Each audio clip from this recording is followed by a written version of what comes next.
وزير الحرب الأمريكي: هناك قلق من التعزيزات العسكرية الضخمة للصين وتوسع أنشطتها العسكرية في منطقة المحيط الهادئ، وهو من شأن إخلال بالتوازن الإقليمية.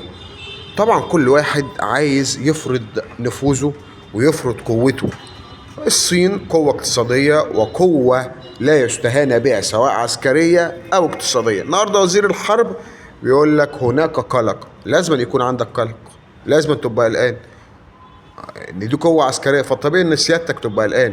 بس خلصونا الاول من موضوع ايران، عشان لو هنخش على موضوع الصين ومخلصتوش موضوع ايران العالم كله هيروح في بعضه.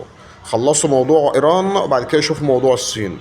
يعني خدوا موضوع، محدش بيبني العمارة مرة واحدة يا معالي الوزير. بس يا معالي الوزير حلوا مواضيعكم الاول.